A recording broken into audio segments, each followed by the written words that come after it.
সম্মানিত উপস্থিতি, কেন্দ্রে ঘোষিত আজকের এই 5 দফার দাবি আদায়ের লক্ষ্যে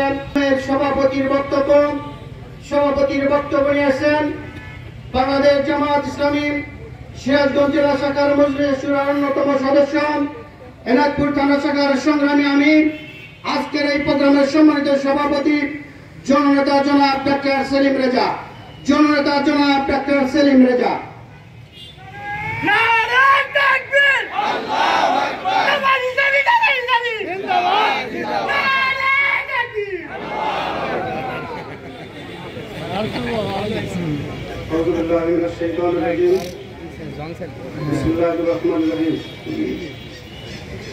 আলহামদুলিল্লাহ রাব্বিল আলামিন والصلاة والسلام على سيد المرسلين وعلى آله وصحبه أجمعين।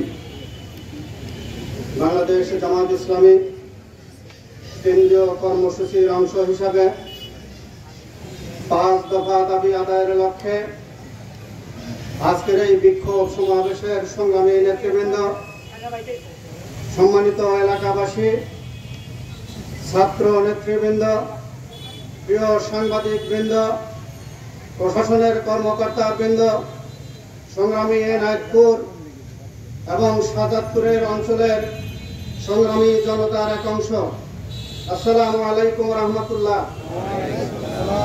আজকে দেশব্যাপী 5 দফা দাবি আদায়ের লক্ষ্যে এই বিক্ষোভ সমাবেশে দাঁড়িয়ে আল্লাহ তাআলার শুকরিয়া আদায় করছি, আলহামদুলিল্লাহ।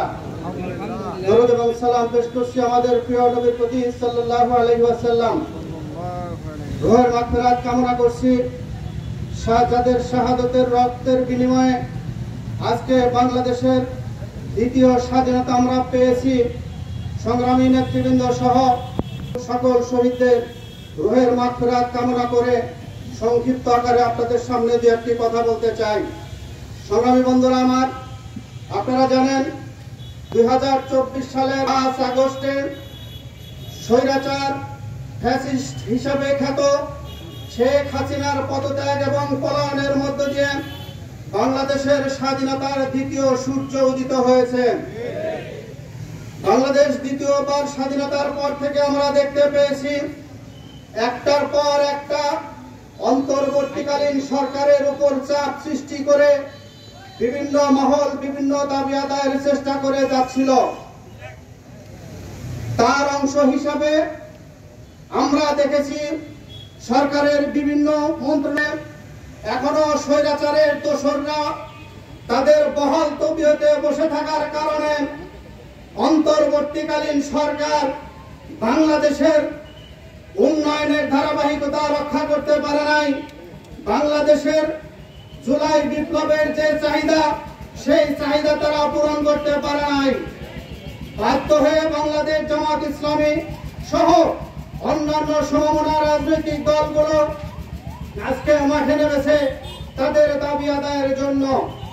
বাংলাদেশের ইতিহাসে কলঙ্কজনক অধ্যায়গুলো আমরা পার করেছি 2024 সালের 5ই আগস্টের আগ পর্যন্ত, কিন্তু জুলাই বিপ্লবের পর 36শে জুলাই বাংলাদেশ দ্বিতীয় স্বাধীনতার পর থেকে আমরা কোন স্বৈরাচারীর দোসরদের, স্বৈরাচারী কোন নিয়ম কানুন, স্বৈরাচারদের নতুন করে যারা পুনর্বাসন করতে চায়, আমরা বাংলাদেশের জনগণ সেটা হতে দিতে পারি না। আজকে কেন আমাদেরকে রাজপথে নামতে হচ্ছে দাবি আদায়ের জন্য? আমরা কেন আজকে দাবি আদায়ের জন্য রাজপথে আন্দোলন করতে হবে? আজকে তো রাজপথে আমাদের থাকার কথা নয়। আজকে অন্তর্বর্তীকালীন সরকার জুলাই চাহিদার আলোকে তাদের সমস্ত কর্মকাণ্ড পরিচালনা করার কথা ছিল, কিন্তু একটি দল যারা 31টি দলের মধ্যে 26টি দল যারা ঐক্যমত পোষণ করেছে, তাদের দাবির প্রতি তোয়াক্কা না করে অন্তর্বর্তীকালীন সরকার একটি দলের প্রতি ঝুঁকে পড়েছে। আমরা পরিষ্কার ভাষায় প্রশাসনের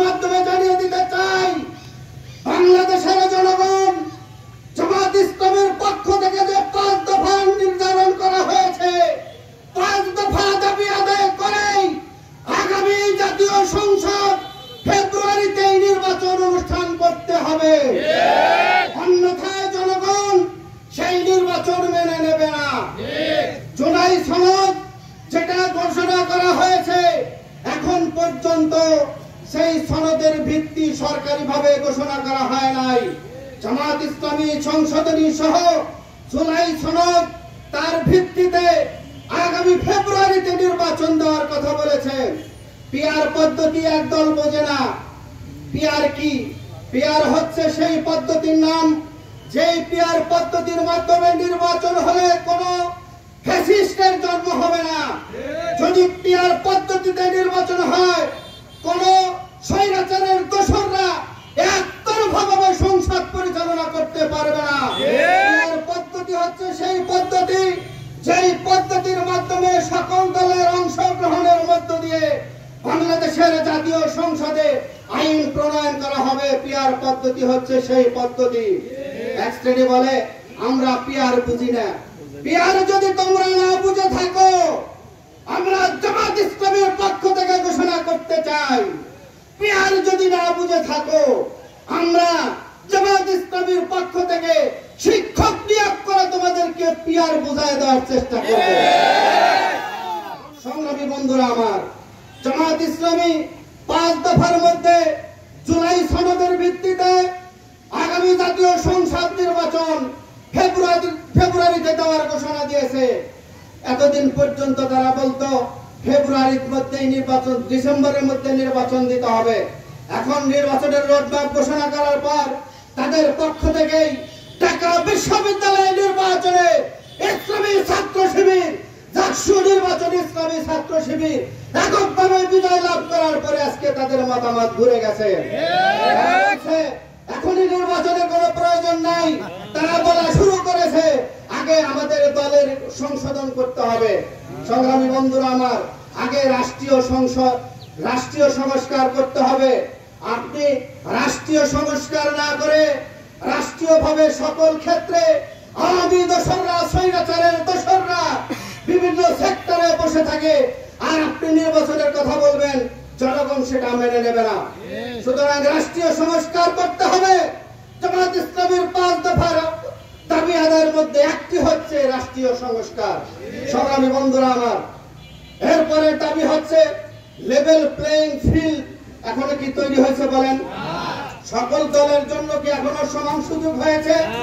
হয় নাই। তার নজির আমরা দেখছি রাকসু নির্বাচন। গত 25 তারিখের রাকসু নির্বাচন অনুষ্ঠিত হওয়ার কথা থাকলেও একটি দল লন্ডন থেকে পরিচালনা করে, যিনি তাদের ঘোষণার মধ্য দিয়ে রাকসু নির্বাচন পিছায় দেওয়া হয়েছে। এর মাধ্যমে প্রমাণ করেছে তারা, অন্তর্বর্তীকালীন সরকার প্রমাণ করেছে তারা এখনো একটি দলের আনুগত্য করে যাচ্ছে। সংগ্রামী বন্ধুরা আমার, বাংলাদেশের জনগণ, আপামর ছাত্র জনতা জুলাই বিপ্লবে 2000-এর অধিক মানুষ রক্ত দিয়েছে। এই রক্ত বৃথা যেতে পারে না। আমরা রক্ত বৃথা যেতে দেব না। ফেব্রুয়ারিতে নির্বাচন দিতে হবে। এই নির্বাচন আবার সুষ্ঠু, গ্রহণযোগ্য হতে হবে। রাতের ভোট হওয়ার কোন সুযোগ জামাত ইসলামীর পক্ষ থেকে হতে দেওয়া হবে না। আমরা একটি চাঁদাবাজ মুক্ত দেশ চাই। যেই চাঁদাবাজ মুক্ত দেশে থাকবে না কোনো বৈষম্য, যেই চাঁদাবাজ মুক্ত দেশে থাকবে না কোনো অনিয়ম, টেম্পো স্ট্যান্ড দখল করার মতো অবস্থা বাংলাদেশে থাকবে না।